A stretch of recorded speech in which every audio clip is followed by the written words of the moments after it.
This video features the steps that you'll take for embossing your metal. So the first thing that you're going to do after you create your line drawing is you're going to transfer that line drawing to the metal, as seen here. So you'll center the metal where it needs to be underneath your drawing, and you'll tape it down.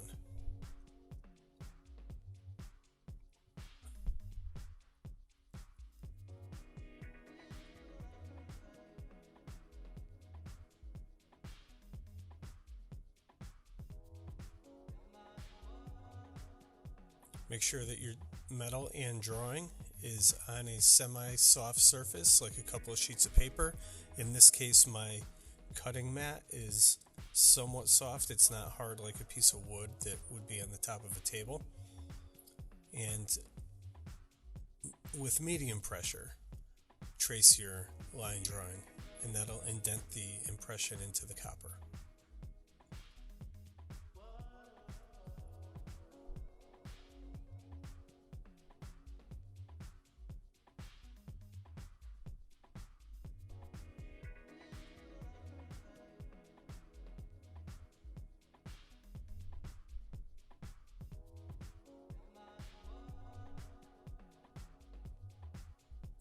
Once finished, remove the paper.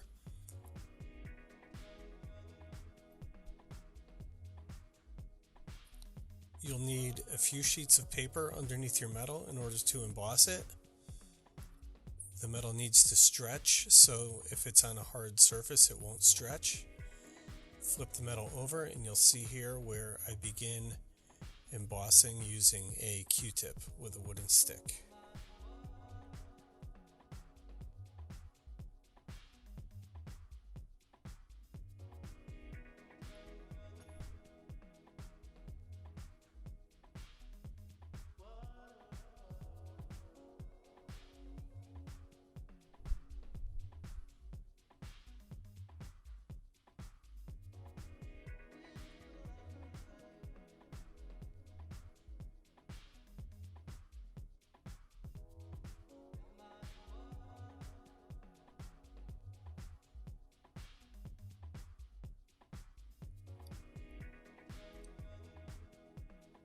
Do your best to work in one direction. If you come back into another area that's already been embossed, you may create wrinkles.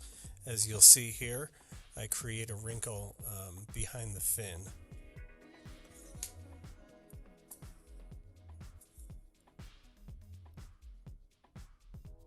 After this section is embossed, I will show you how to remove that wrinkle in case you get any wrinkles.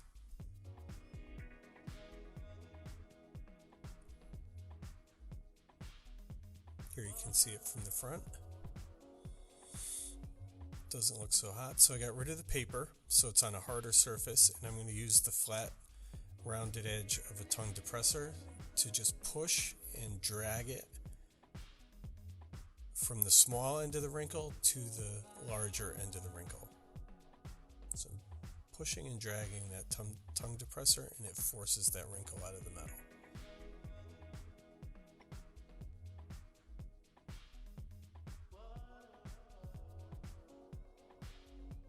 And here's another small one that I pointed out.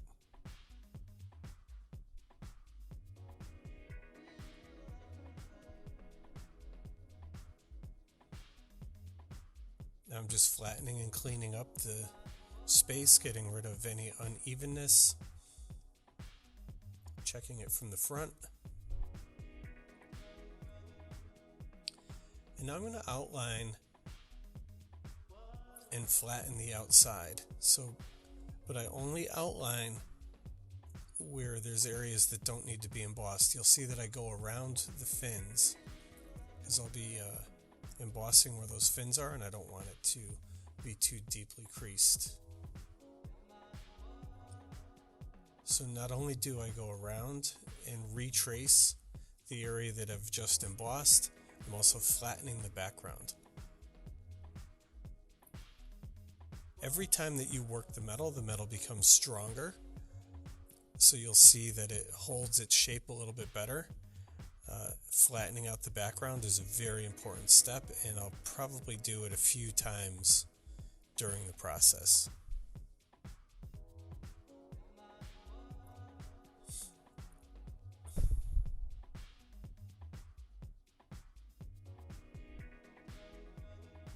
And you can really see the difference between the flattened and unflattened sections.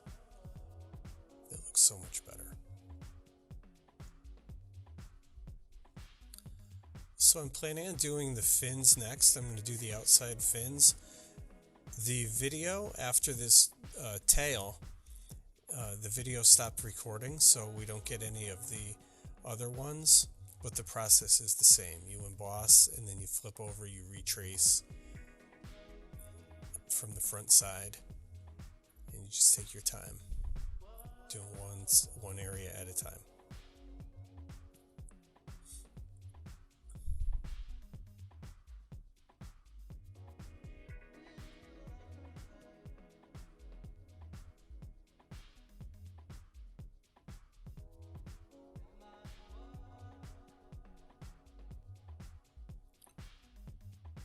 So the video stopped recording at that point. So now the embossing is finished, and I'm centering the mat board onto the back of the metal in order to fold the edges over and apply the metal to the mat board, making it stronger and getting it ready to add patina.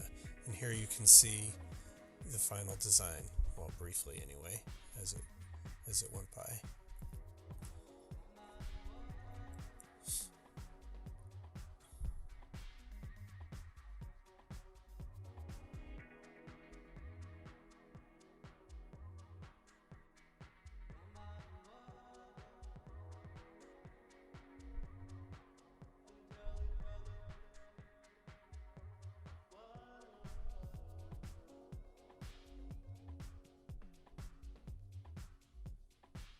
And here we just fold the edges over. You don't need to untape it. We fold the edges over to adhere that metal to the mat board.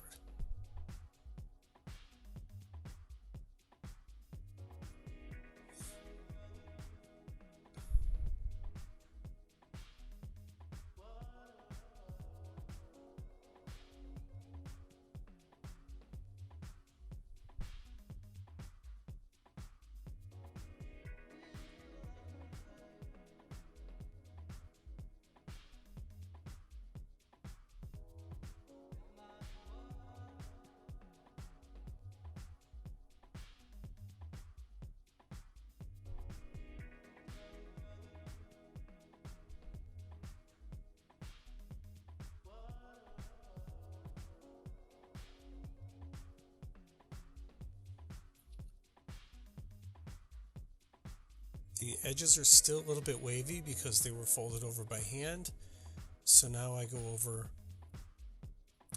the edges and then the background to flatten it yet again. And here you can really see the contrast between the embossed areas and the flat area in the background.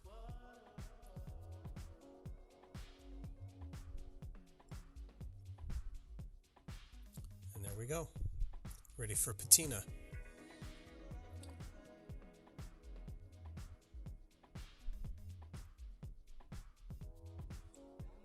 So I'm going to paint a thin layer of paint, just one coat, over the entire sculpture. Let's call it a sculpture at this point. So after I paint one layer on, one coat, I'm going to wipe off a good majority of it because I don't want to have to scrape a lot of it off with the steel wool. So just do one thin coat, make sure it gets into all the nooks and crannies.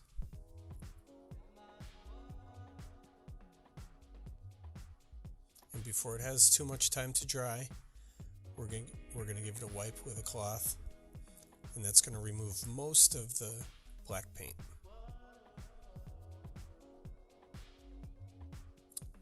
After letting it dry for just a minute or two, I take my steel wool and I start very lightly rubbing it over the image. This is going to remove the paint from the high parts. It's going to keep the paint in the lower areas. And it's also removing some of the copper plating that's on the aluminum. So it's giving us an added layer of patina. So we have the silver aluminum, the copper, and then the black paint. And you can take your time here, and when you think it looks good, when you think you're done, you can stop. You can, some people like removing a lot of paint, some people like removing a little bit of paint. I usually remove most of the paint.